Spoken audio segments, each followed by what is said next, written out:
Okay, welcome to my next video. Next question के साथ first question और introduction बता चुके थे। क्वेश्चन नंबर 2 और क्वेश्चन नंबर 3 को सॉल्व करने वाले हैं, तो इसको ध्यान से समझिए, अच्छे से समझाने का भी प्रयास करेंगे।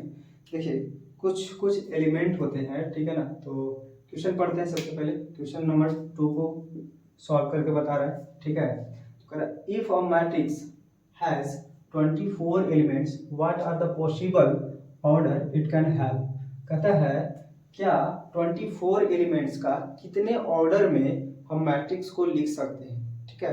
तो जैसे 24 का, जैसे हम बोले ना कि 4 एलिमेंट्स को हम कितना मैट्रिक्स लिख सकते हैं, तो इस तरह से हम चेक कर सकते हैं। एक एग्जांपल के थ्रू बता रहा है पहले, ठीक है ना, अभी वो नहीं बता रहा है, उसके जरिए मतलब इस तरह से बनाने के लिए हम एक क्वेश्चन बता रहे हैं। अगर हमें कहा जाता है कि 4 एलिमेंट्स का मैट्रिक्स कैसा होगा, ठीक है। तो 4 एलिमेंट्स को कैसे लिखते हैं, ए बी सी डी, ये 4 एलिमेंट्स हो गए, एक मैट्रिक्स हो गया। ये कौन सा मैट्रिक्स हो गया, तो ये हम पहले बता चुके थे, ये रो मैट्रिक्स हो गया, ठीक है। दूसरा हो जाएगा ए बी सी डी, ये कौन सा मैट्रिक्स हो गया, ये कॉलम मैट्रिक्स हो गया, ठीक है। और एक और देख लेते हैं, ए बी सी डी, उसके बाद हो गया ये स्क्वायर मैट्रिक्स हो गया।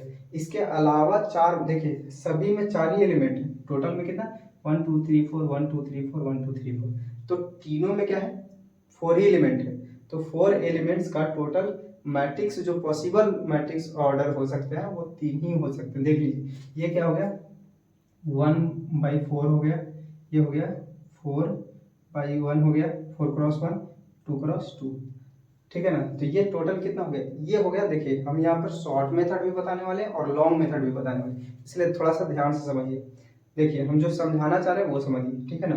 तो ये हमारा क्या हो गया, ये मैट्रिक्स 3 ऑर्डर में हो गया। इसके अलावा हम नहीं लिख सकते हैं, ठीक है, इसके अलावा हम नहीं लिख सकते। अगर लिखते भी है तो ए बी सी डी, कहाँ ऐसा कोई मैट्रिक्स होता नहीं है, ठीक है ना। तो ये हमारा मैट्रिक्स नहीं है, तो यहाँ पर क्या हो जाएगा, इस तरह से हो जाएगा। अगर हम देखें यहाँ पर तो और क्या हो जाएगा, इसको शॉर्ट मेथड कैसे चलेंगे, जैसे 4 है ना, तो 4 को हम डायरेक्टली कैसे समझेंगे, बिना हम ये चेक किए हुए हम कैसे पता करेंगे कि कितना टोटल मैट्रिक्स हो सकते हैं। तो हम यहाँ पर क्या करेंगे, देखिए 4 को क्या कर सकते हैं, हम कैसे लिख सकते हैं, 1 × 4 equal to 4, 4 × 1 equal to 4, 2 × 2 equal to 4। और कुछ लिख सकते हैं क्या, नहीं लिख सकते हैं। 3 1 इंटू, मतलब मल्टीप्लाई करने के बाद इसको तोड़ तोड़ कर लिखना है, ऐसा तोड़ना है कि फिर मतलब तोड़ नहीं सकते हैं, ठीक है ना। तो और कुछ टूटेगा नहीं। तो टोटल कितना हो गया, ये 4 एलिमेंट्स का तो आंसर हो जाएगा 1 × 4, 4 × 1,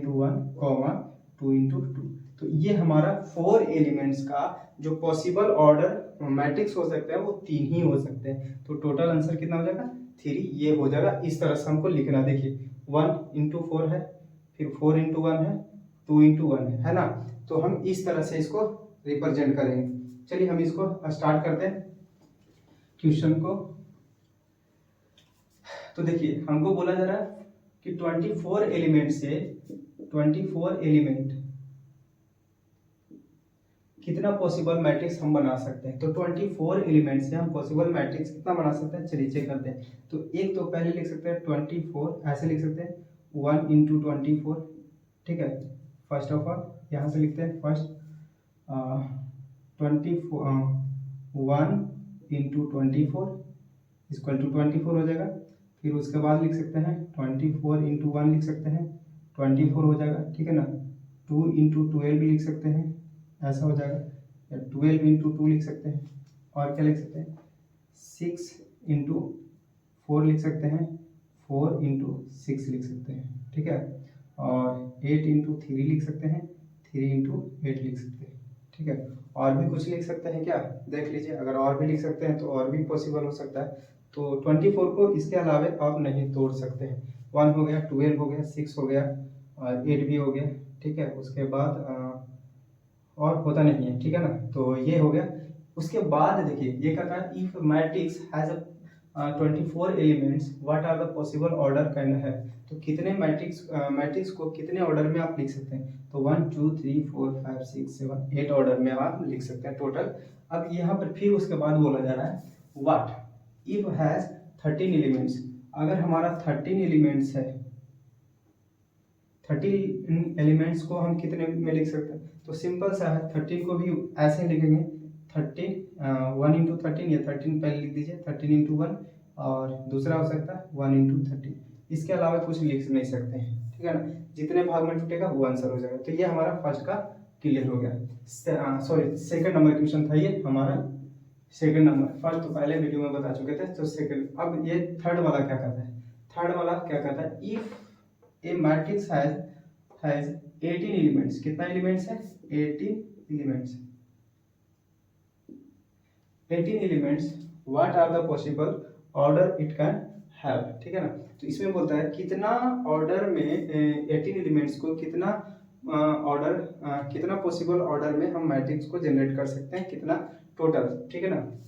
तो हम इसको भी लिखेंगे 1 इंटू 18 इंटू 1, फिर इसको हो जाएगा 2 इंटू 3, सॉरी 2 इंटू कितना हो जाएगा 9, एंड 2 18 हो जाएगा, और 9 इंटू 2, और क्या हो सकता है 3 इंटू 6, 6 3 18 हो जाएगा, और 6 इंटू 3, और क्या हो सकता है? तो 18, 9 2 हो गया, 9 3 6 हो गया, 6 3 हो गया, और कुछ नहीं हो सकता है क्या? तो नहीं हो सकता। 1 2 से 3 का टेबल में आता है, लिख दिए 4 5 6, लिख दिए 7 नहीं आता, 8 नहीं आता, 9 लिख दिए, 10 11 12 नहीं आता, ठीक है। फिर उसके बाद बोला है same have a what if it has 5 element, और फिर 5 एलिमेंट्स का कितना हो सकता है, ठीक है ना। इसी का सेकंड बोला जा रहा है 5 एलिमेंट। तो 5 एलिमेंट्स का कितना हो जाएगा? सिंपल सा 5 इंटू 1 और 1 इंटू 5, 2 ही हो सकता है, ठीक है। तो ये हमारा फाइनली टोटल आंसर हो गया, ठीक है। तो ये हमारा क्वेश्चन नंबर सेकंड और क्वेश्चन नंबर थर्ड है। उसके बाद हम स्टार्ट करते हैं क्वेश्चन नंबर 4 में। मिलते हैं नेक्स्ट वीडियो में नेक्स्ट क्वेश्चन के साथ।